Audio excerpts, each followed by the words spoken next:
I need to have control of my body, of my emotions. I need to know I've got me. And I don't want to not have control around people I don't trust, around people. Like I need, like if I need to be in control. I need to know that I'm safe because I don't want, something else to be tacked onto the list. I don't. That makes sense. As soon as I could tell that I was very much like shifting, like I could feel the shift, I could feel the dose taking effect. I didn't feel in control of my body. All of, like we've talked about IFS. So all of my parts, my managers were like, we are losing control now. We don't have this. We're not controlling the ship. Alert, alert.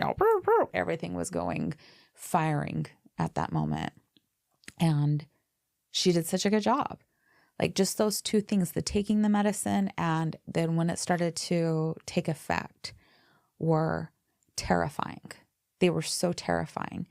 And which is like, it was such an event in that space itself. And again, she did such a good job of holding me together to where you start talking.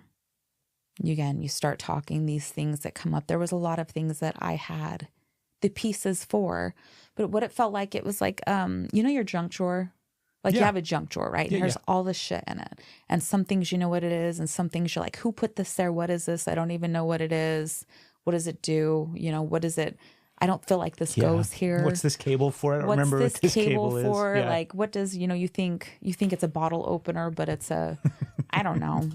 Use your imagination. Something else. What you think it is something different than what it is. So I felt like I had this junk drawer of things that I didn't know what it was. I didn't know what it meant. I thought it meant one thing and the other, and it started to like dissolve the illusion of what, they're like, no, this isn't this. This means this.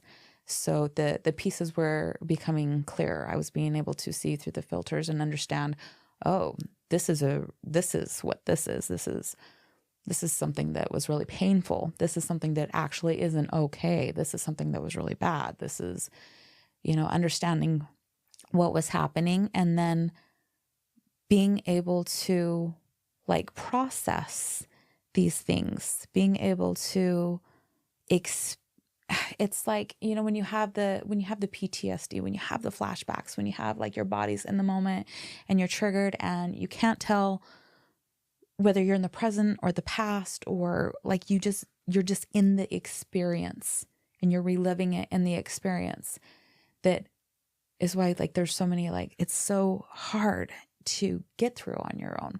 But what happened with the MDMA is that I became a witness to it. I was still experienced, but I wasn't like overtaken by it. I don't know. It's almost like I got to like go back into the moments and I was reliving them, but I was also not alone. I had somebody that was there with me and I was feeling them instead of like that, it happening too. I was able to process it. I know I don't have the words for this right now. You know what it's reminding me of as you're describing it? Because I felt the same way, right? Yeah. It's kind of like the, I think it's not A Christmas Story. What's the Charles Dickens? Like A Christmas Carol. Yeah.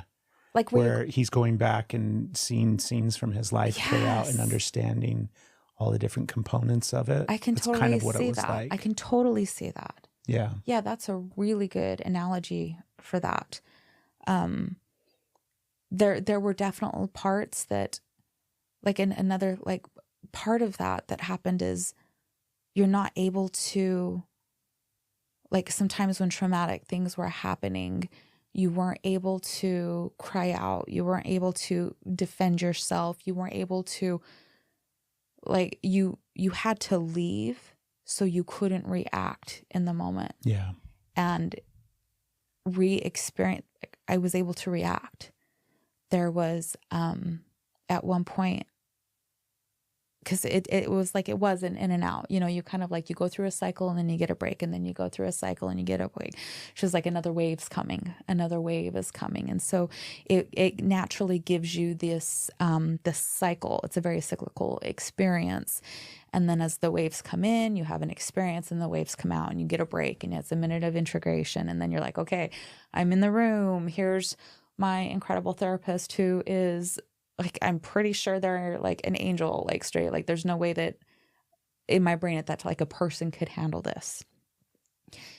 And then you go back into another one. But at one point when I came out, I was huddled in the corner in the fetal position, and I couldn't put my arm down for the longest time because my arm was up shielding myself and like trying to push things away.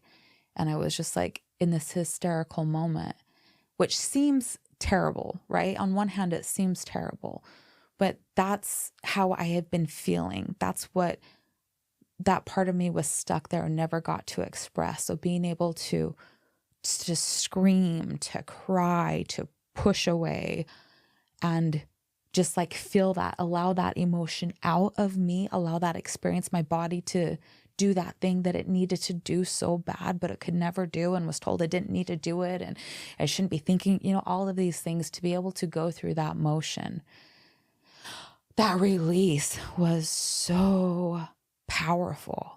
And so like, not in the moment, I wasn't like, oh, this is so good. I was like, what the fuck is happening? And then it's like the embarrassment. I'm so embarrassed. I don't know what just happened. I just lost control. I just had all of these emotions in front of somebody. Yeah. And she's like, again, holding the pieces together. Your guide there holds the pieces together. So I couldn't access that on my own. What I could do is be triggered. I could be in a flashback.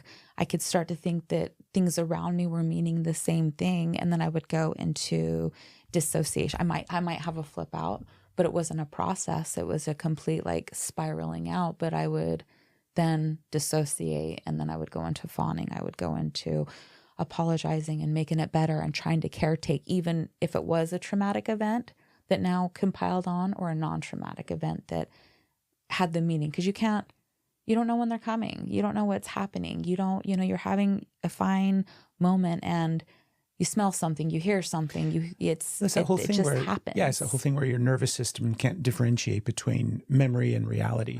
Right. Something will trigger that thing, and then the next thing you know, you're in that fight, flight, freeze, or fawn response unconsciously, because your nervous system is like, okay, we know what to do here. Mm-hmm. You're having this thought, you're having this experience. You might even just be having the emotion of the feeling, right? Mm-hmm. Yeah. Yes.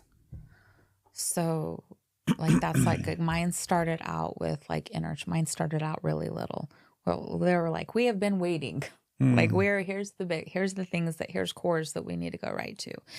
And there were some really terrifying moments that there are moments that I knew were bad, right? But I didn't know how to feel them. And to be able to actually like feel them, and then have compassion and be able to like have love to go for myself as that little girl who was experiencing those things, to feel held by somebody safe in that moment. And that makes it sound like she's just hugging me the whole time.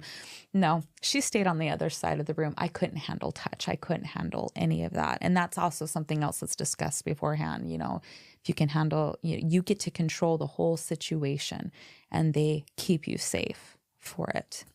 But there was she was on the other side of the room and right next to me, holding me together at the same point. It was really, really amazing.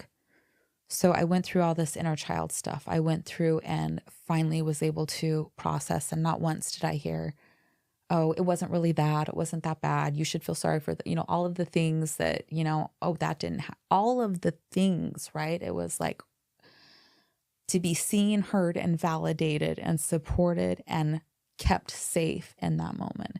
And there were times that it was just like she would just let me, I don't even know how the words for it, but the amount of healing that took place for me in that first session was lifetimes.